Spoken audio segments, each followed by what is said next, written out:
எங்களுடைய இளம் தலைவர் அனைத்து திராவிட முன்னேற்ற கழகத்தினுடைய சட்டமன்ற உறுப்பினர்களின் சார்பாக மாண்புமிகு பேரவைத் தலைவரிடம் ஒரு கோரிக்கையை வைத்தார்கள். ஒரு 204வது பாடலாக புறநானூற்றில் கலைவின் யானையார் என்ற ஒரு பெரும்புலவர் ஒரு பாடலை எழுதியிருக்கிறார்.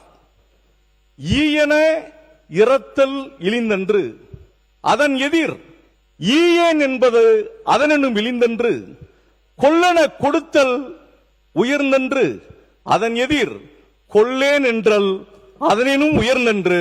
இது புறநானூற்று காலத்திலே அன்றைய ஆட்சியாளர்களுக்கு கவனத்தில் புலவர் சொன்ன விஷயம். இங்கு மாண்புமிகு முதலமைச்சர் அவர்கள் ஆட்சியாளராக இருந்து உங்கள் அத்தனை சட்டமன்ற உறுப்பினர்களுக்கும் எங்களுக்கு கேட்காமலேயே கார் கொடுப்பேன் என்று சொன்னார். ஆனால் கொடுத்தார். கொல்லேன் என்றால் அதனும் உயர்ந்தன்று என்பதை இந்த நாட்டு மக்களினுடைய விவசாய பெருங்குடி மக்கள் எங்களுடைய விவசாய கடனை முழுமையாக தள்ளுபடி செய்யவில்லை. இந்த நாட்டிலே கொடுக்கப்பட்டிருக்கக்கூடிய திட்டங்கள் மீனவ சகோதரர்களுக்கு 20,000 ரூபாய் நிவாரணத் தொகை கொடுக்க வேண்டும் என்று சொன்னார்கள். எல்லாரும் வாயிலே தான் வடை சுடுவார்கள். ஆனால் நான் வந்தால் அடுத்த நிமிடம் இந்த மீனவ சமுதாய மக்களினுடைய பிரதிநிதியாக முதல் கையெழுத்தாக அது இருக்கும் என்பது காணல. இந்த இடத்துல காரை வாங்கி என்ன செய்ய போறோம்? நாட்டு மக்களினுடைய வாழ்வாதாரத்தை மாண்புமிகு முதலமைச்சர் அவர்கள் உயர்த்த வேண்டும் என்பதற்காக சட்டத்துறை அமைச்சர் இங்க இருக்க. நான் எதையுமே குறை சொல்லல. மாண்புமிகு பேரவைத் தலைவர் அவர்களே, மாண்புமிகு பேரவைத் தலைவர் அவர்களே,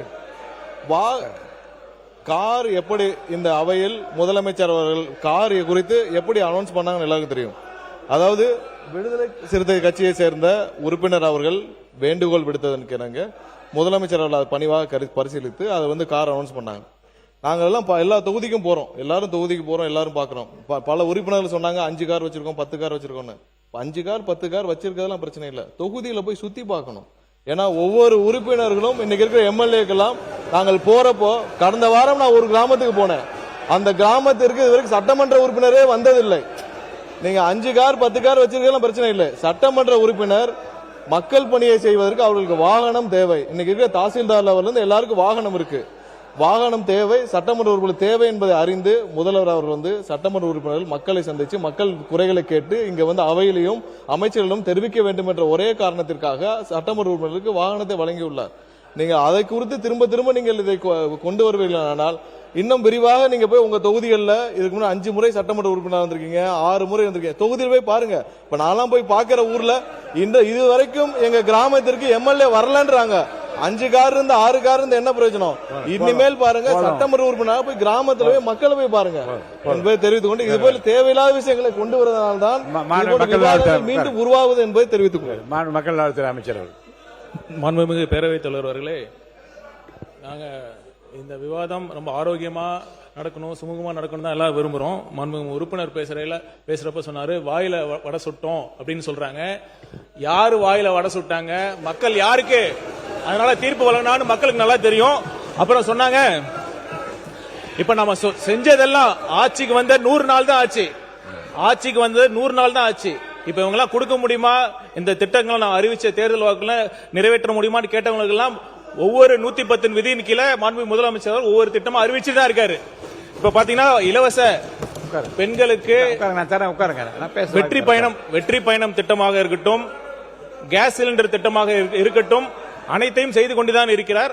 இன்னொரு விஷயம் நான் சொல்லிக்கொள்ள விரும்புறேன். நான் எல்லாம் படிச்சு பார்த்தேன், கொள்கை விளக்க அறிக்கையை படிச்சு பார்த்தேன். எதுவுமே புதுசா இல்லைன்னு பாத்தீங்கன்னா, இப்ப பாத்தீங்கன்னா இந்த ஆட்சி அதிகாரங்கிறது தொன்று தொட்டு இருக்கு. நம்ம பாத்தீங்கன்னா நீதி கட்சி காலத்துல கொண்டு வந்த திட்டங்களும் சரி, காமராஜர் அவர்கள் கொண்டு வந்த திட்டங்களும் தான் நம்ம செஞ்சுக்கிட்டு வரோம். இப்ப பாத்தீங்கன்னா அப்ப என்ன மாற்றம் கேட்டாங்க? ஆட்சி வந்தது பிறகு வீடு கட்டும் உரிமையாக இருக்கட்டும், கட்டிடம் கட்ட உரிமையாக இருக்கட்டும், நேர்மையான முறையில ஒரு ஸ்கொயர் ஃபீட்டுக்கு எவ்வளவுன்னு கொடுக்காம நம்ம அனுமதி கொடுத்துட்டு இருக்கோம். இதுதான் மாற்றம். இந்த மாற்றம் பண்ணிட்டு தான் இருக்கோம். மாற்றம் எப்படி சொல்றீங்க? இதுதான் பெரிய புரட்சி. நன்றி. மாண்பு பேரவைத் தலைவர் அவர்களே, வாயில வடை சுடுறோம் நாங்க சொல்ல, நீங்க தான் சொன்னீங்க. உறுப்பினர் இல்ல நீங்க சொன்னதுதான் அவர் சொன்னார். மேல சட்டத்துறை அமைச்சர் சொன்னார், மா- நீங்க கார் வேணுங்கிறவங்க நீங்க ஆமா. சட்டத்துறை அமைச்சர் சொன்ன கார் வேணுங்கிறவங்க நீங்க தொகுதியை முந்தைய சுற்றுப்பாயத்துக்கு போலாம். குறிப்பில் அது இருக்கு. அவரை நீங்க போகல முந்தைய குறிப்பில் ஒரே இருக்கு. தொகுதியில இந்த 3 பக்கம் தடவை வெற்றி பெற்றிருக்கார். 3வது தடவை ஒரே தொகுதியில 3 முறை வெற்றி பெற்றிருக்கிறார். மக்கள் நன்மதிப்பை பெற்றிருக்கிறார். அதுவா முக்கியம். அதை பார்த்து யாரு அவை முன்னவர்? மாண்புமிகு பேரவைத் தலைவர் அவர்களே, மாண்பு சட்டமன்ற உறுப்பினர்கள் தங்கள் பணிகளை ஆற்றுவதற்கு அரசின் சார்பாக வாகனங்கள் வழங்குற போது யாருக்கு ஒரு தனி மரியாதை இருக்கு. நீங்க எத்தனை கோடியில் கார் ஓட்டினாலுமே அரசு கொடுக்கின்ற காரிலே போகிற போது அதற்கு தனி மரியாதை இருக்கும் ஒன்று. ஆனால் எங்களை பற்றி நீங்கள் சொல்லுகிற போது கார் ரேஸுக்கு 24 கோடி செலவு பண்ணீங்களா? அதெல்லாம் யாரப்பா காசு?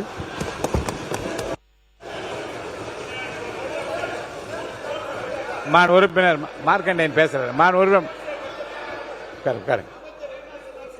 மாண்பு கே நேரு அவர்கள். அமைச்சர் என்ன சொன்னீங்க? 24 மாண்பு அவை முன்னவர் உட்காருங்க. அவை முன்னவர். கார் ரேஸுக்கு 24 கோடி செலவு பண்ணி அது எந்த பணம்னு கேட்டேன். மாண்பு கே நேரு அவர்கள். ஸ்போர்ட்ஸ் மினிஸ்டர் அமைச்சர், அவர் ஸ்போர்ட்ஸ் மினிஸ்டர் செஸ் நடத்தினாரு, ஹாக்கி நடத்தினாரு. அது மாதிரிதான் வெளிநாட்டில் இருக்கிறது மாதிரி இங்க இருக்கிற கார் நடத்தினாரு. கார் நடத்த நீங்க 20 இல்ல நான் சொல்றேன் கேளுங்க. நீங்க கார் நடத்தின உட்காருப்பா தம்பி, உட்காருங்க. அவை முன்னவர். கண்ட்ரோல் பண்ணுங்க.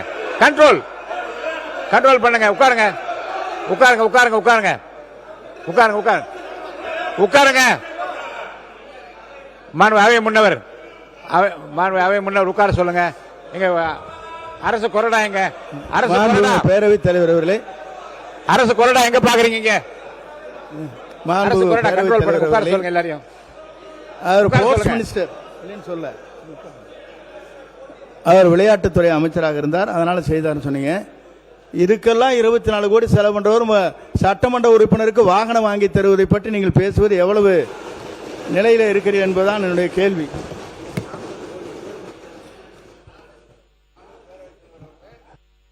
மைக் கொடுங்க.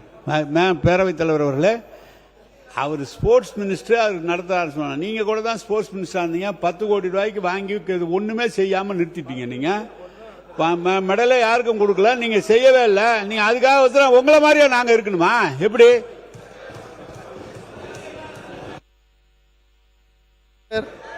இல்ல நீங்க ஆதார் இருந்தா சொல்லுங்க. இப்ப நீங்க செய்யலன்னு சொல்லுங்க. இருங்க, கார் ரேஸ்க்கு நீங்க செலவு பண்ணியான்னு சொல்லுங்க. மாண்பு அவை முன்னவர் பேசுங்க. இல்ல உட்காருங்க. நீங்க அண்ணே உட்காருங்க. அண்ணா இருங்கண்ணே, உட்கார சொல்லுங்க. அதனால கேட்கறேன். அவை முன்னவர் செய்தது நான் சொல்றேன். மாண்பு உறுப்பினர் உட்காருங்க. இந்த கார் பிரச்சனை உட்காருங்க. தயவுசெய்து உட்காருங்க. பாருங்க உட்காருங்க. இந்த இருங்க உட்காருங்க. இருங்க. இந்த கார் பிரச்சனை பற்றி இல்லைங்க. இந்த கார் பிரச்சனை பற்றி தயவுசெய்து ஒரு முடிவுக்கு வாருங்க. ஏன்னா ஒரு மாண்புமிகு உறுப்பினர் அவர் தன்னுடைய இயலாமை குறித்து, பொருளாதார நெருக்கடி குறித்து இதே போன்று மற்றவர்களுக்கும் சிரமம் இருக்குமோ என்று கருதி ஒரு கோரிக்கை வைத்தார். மாண்பு முதலமைச்சர் அவர்கள் உடனடியாக அப்படி யார் யாருக்கு கார் தேவைப்படுமோ என்று கணக்கெல்லாம் எடுத்து பார்க்காமல் எல்லோருக்கும் வாரி வழங்க வேண்டும் என்ற அடிப்படையில் கார் திட்டத்தை அறிவித்தார். இதிலே திராவிட முன்னேற்ற கழகத்தை பொறுத்த வரைக்கும் எங்களுக்கு வசதி வாய்ப்பும் இருக்கிறது, மற்ற பிரச்சனைகளில் நீங்கள் கவனம் செலுத்துங்கள், எங்களுக்கு தேவையில்லை என்று சொன்னபோது, தேவை இருக்கின்றவர்கள் அந்த வாய்ப்பு எங்களுக்கு ஏற்கனவே இருக்கிறது என்று கருதுகின்றவர்கள் வேண்டாம் என்று சொன்னால் அதில் தடை எதுவும் யாரும் சொல்ல முடியாது. ஏன்னா இந்த கார் பிரச்சனை பற்றி தொடர்ந்து பேசுவதை நீங்கள் தவிர்க்க வேண்டும் என்று கேட்டு, ஏன்னா ஒரு உறுப்பினருடைய உள்ளக்கடைக்கை புரிந்து கொண்டு அவர் அவசியத்தை புரிந்து கொண்டு அதே போன்று விரும்புகிற, வாய்ப்பை பயன்படுத்திக் கொள்ள விரும்புகிற, இன்னும் கூட பல்வேறு நிலைகளில் சிரமத்திலே இருக்கக்கூடிய மாமன்ற உறுப்பினர் உறுதியாக அதை பயன்படுத்திக் கொள்ளுகின்றவர்களுக்காகத்தான் இந்த திட்டம் அறிவிக்கப்பட்டிருக்கிறதே தவிர, எனக்கு 10 கார் இருக்குது, 4 கார் இருக்குது, நான் தேவையில்லை என்றால் இங்க வந்து பதிவு பண்ண தேவையில்லை. அது தேவையற்ற ஒரு செய்தியாக நான் கருதி விட்டுருங்க. வேற உட்காருங்க. நீங்க இல்லைங்க உட்காருங்க. அதுக்காக வந்து இருங்க. அரசாங்கம் அதுக்காக கார் கொடுத்ததற்காக நீங்க வந்து அந்த மானியத்தை கொடுக்கவில்லையே, இந்த திட்டத்தை அறிவித்து சொல்ல வேண்டிய அவசியம் இல்லை. ஏனென்றால் இதுவும் தேவை, அதுவும் தேவைதான். இருங்க அந்தந்த காலகட்ட இல்ல தேவை இல்ல எது தேவையோ உரிய நேரத்தில் அது அளிக்கப்படுகிறது. விரைவாக தொகுதிகளுக்கு சென்று தங்கள் பணிகளை ஆற்றுவதற்கு இது ஏதுவாக இருக்குமேனால், அது பயனுள்ளதாக இருக்குமேனால் அதை செய்ய வேண்டும் என்கின்ற முதல்வருடைய அறிவிப்பை நான் வரவேற்று அதோடு நிறுத்திக் கொள்ள வேண்டுமே தவிர இதை ஒரு பிரச்சனையாக்கி இதை கொடுத்தீர்கள் அதை ஏன் கொடுக்கவில்லை இதை ஏன் கொடுக்கவில்லை என்று கேட்பதில் எனக்கு உடன்பாடு இல்லை. உறுப்பினர் மார்கண்டி நீங்க தொடர்ந்து பேசலாம். எதிர்க்கட்சி தலைவர் சொல்லுங்க. மாண்பு பேரவைத் தலைவர் அவர்களே, எங்களுடைய உறுப்பினர் பேசும்போது இங்க முதலமைச்சர் 110 அறிவிப்பை கொடுத்திருக்கிறாரு. எங்களுடைய தலைவர் எடுத்த முடிவு, யார் யாருக்கு கார் இல்லையோ அவங்களுக்குலாம் நீங்க வாங்கி கொடுங்க, விவசாய கடன்லாம் இன்னும் தள்ளுபடி பண்ணல, அதெல்லாம் நீங்க தேர்தல் கொடுத்த அறிவிப்பு வாக்குறுதி.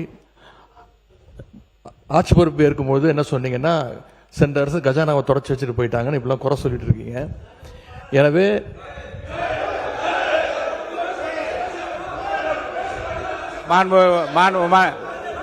பாருங்க இந்த ஒன்று சொல்லிடுறேன். இந்த பக்கமா இருங்க, அமைதியா இருங்க. நீங்க அமைச்சர் நீங்க கூட பேசக்கூடாது. அமைச்சர் இந்த பக்கமா இருந்தாலும் சரி அந்த பக்கமா எந்த பக்கத்தில் இருந்து தேவையற்ற குரல் வந்தால் நடவடிக்கைக்கு உள்ளாவில் என்று நான் மீண்டும் மீண்டும் எச்சரிக்கை விரும்புகிறேன். எதிர்க்கட்சி தலைவர் பேசினா ஒரு மரியாதை கொடுத்து அவர் பேச அனுமதியுங்கள். அவை முன்னவர் பேசினா அவர் பேசுகிற போதே நீங்கள் தான் எழுந்திருக்கிறீர்கள், முறையல்ல. எதிர்க்கட்சி தலைவர் இங்க சுருக்கமாக கருத்து சொல்றேன். எனவே எங்களுடைய திராவிட முன்னேற்ற கழகம் எடுத்த ஸ்டாண்ட் வந்து, அரசு வந்து கண்டிப்பா யாருக்கெல்லாம் கார் தேவையோ அந்த நிலைமையில் இருக்கிறவங்களும் வாங்கி கொடுங்க, திராவிட முன்னேற்ற கழக உறுப்பினர்களுக்கு தேவையில்லை என்று நாங்கள் தெளிவாக சொல்லிவிட்டோம். நீங்களும் கார்லாம் யாரும் வாங்கி கூடாதுன்னு நாங்கள் யாரும் சொல்லவே இல்லை. கார் வாங்கிக்கோங்க, எல்லா தொகுதியும் சொத்துங்க. எங்களுடைய சட்டமன்ற உறுப்பினர் காரை சுற்றி அந்த விவாதம் வேண்டாம் என்று நான் சொல்றேன். எங்களுடைய சட்டமன்ற உறுப்பினர் தொடர்ந்து 3வது முறையாக தொகுதியில் நின்று மக்களுடைய வாக்குகளை பெற்று ஜெயிச்சுட்டு வந்திருக்கிறார். அவரை கொச்சைப்படுத்தி பேசக்கூடாது. அதே போல இங்க ஒரு கார் ரேஸை பற்றி இங்க ஒரு ஆர்குமெண்ட் வருது, ஒரு பேச்சு வருது. இது வந்து நீங்க அது வந்து ஒரு இன்டர்நேஷனல் ரேஸ். அது முதலாக ஏசியாவிலே முதல் முறையாக சிட்டிக்குள்ள இரவு நேரத்தில் நடத்தி காட்டுவோம் அப்படின்னு நடத்தி காட்டணும். இதை தடுப்பதற்கு அப்போது பல பேர் கோர்ட்டுக்கெல்லாம் போனாங்க. இது பாதுகாப்பு இல்லை, இது ரொம்ப ஸ்பீடா போவோம் காரெல்லாம், அதெல்லாம் நிப்பாட்டணும்னு எவ்வளவு முயற்சி பண்ணாங்க. ஆனா அவங்களெல்லாம் கோர்ட் வந்து கடுமையா கண்டிச்சது. இது வந்து ஒரு இன்டர்நேஷனல் ஈவெண்ட்டை வந்து நீங்க தடுத்து நிப்பாட்டுறது முயற்சி செய்றீங்க, இதை நீங்க நடத்த வேண்டும் என்று வெற்றிகரமாக எங்களுடைய ஆட்சியில் அதை நடத்தி காட்டணும். கார் ரேஸை கொச்சைப்படுத்துவது நீங்க எங்களை கொச்சைப்படுத்தவில்லை, அந்த விளையாட்டு வீரர்களை நீங்கள் கொச்சைப்படுத்துவீங்க. மக்கள் நலத்துறை அமைச்சர் அவர்களே, இப்ப கார் கொடுத்தது அரசுக்கு இப்ப மாதிரி நிதி பற்றாக்குறை இருக்கு, கார் கொடுத்திருக்கீங்க அப்படின்னு தவிர்க்கலாம் நீங்க சொன்னீங்க. சென்ற ஆட்சியில நீங்க நிதி பற்றாக்குறை காரணமா தான் மகளிர் உரிமை தொகை கூட லேட்டா ரொம்ப 24 மாதம் கழித்து தான் நீங்க அறிவிச்சீங்க. என்ன சொல்ல வரேன்னா, அப்ப நிதி பற்றாக்குறை இருக்குன்னு தெரிஞ்சும் அரசு செலவுல கலைஞர் அவர்களுக்கு கடல்ல பேனா வைக்கலாம்னு சொன்னீங்கல்ல, அந்த திட்டம் மட்டும் எப்படி அதனால ஒவ்வொரு அரசு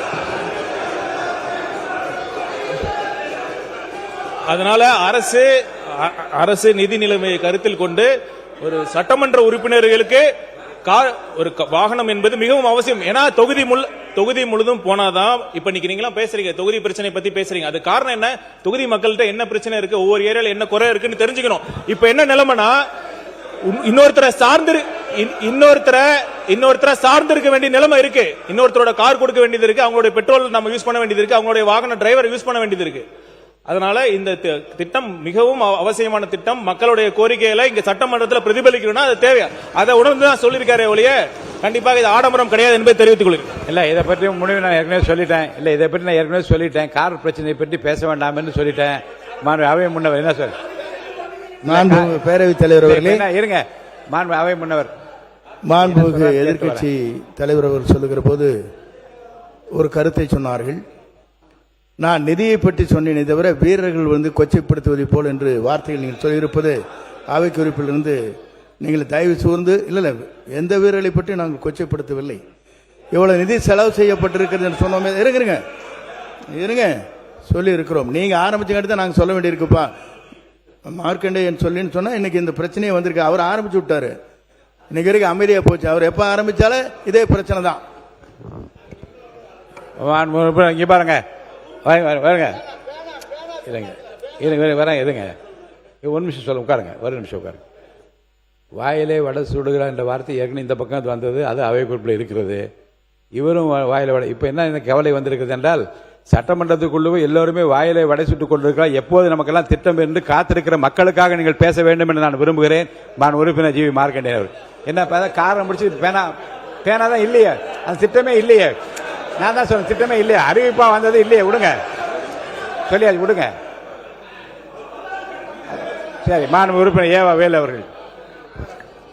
மாண்புமிகு பேரவைத் தலைவர்களே, தமிழ்நாட்டில் இருக்கிற எழுத்தாளர்கள், இலக்கியவாதிகள், இன்னும் சொல்ல போனால் முன்னாள் துணைவேந்தர்கள், பொதுவெளித்தலில் ஏற்பொருளும் கலைஞருடைய சேவை பாராட்டி இந்த தமிழ்நாட்டுக்கு அவர் தான் சிற்பியாக இருந்து திராவிட இயக்கம் அவர் முதலமைச்சராக இருந்து தமிழ்நாட்டுக்கு போட்ட ஆணை இருக்கிறது பார், அதுக்கு இணையான ஆணை யாரும் போட முடியாத அளவுக்கு அவர் செய்தவர். அதனால அவருக்கு ஒரு நினைவு ஒரு சின்னத்தை உருவாக்க வேண்டும் என்று கோரிக்கை வைத்தார்கள்.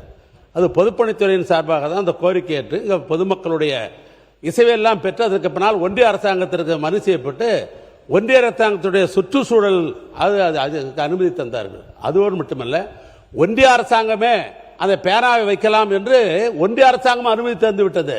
இந்த நிலையில் தான் மாண்பு முதலமைச்சரிடத்திலே எங்கள் துறையின் சார்பாக கேட்டபோது அவர் சொன்னார், இன்றைக்கு இப்பொழுது அவசியமா, இது அவசியமா என்று சொல்லிவிட்டதோடு மட்டுமல்ல, இன்றைய பொருளாதாரத்திற்கு தேவையில்லை, என்றைக்கு தமிழ்நாட்டிலே பொருளாதாரம் என்றைக்கு சீர் செய்கிறதோ அந்த காலத்தில் வைத்துக் கொள்ளலாம் என்று வேண்டாம் என்று சொன்னவர் என்னுடைய தமிழ்நாட்டு முதலமைச்சர். அப்படி சொல்ல வேண்டிய அவசியமே இல்லை, ஆனா வேண்டாம் என்று சொன்னார் என்று பத்திரிகை செய்தி வந்தது.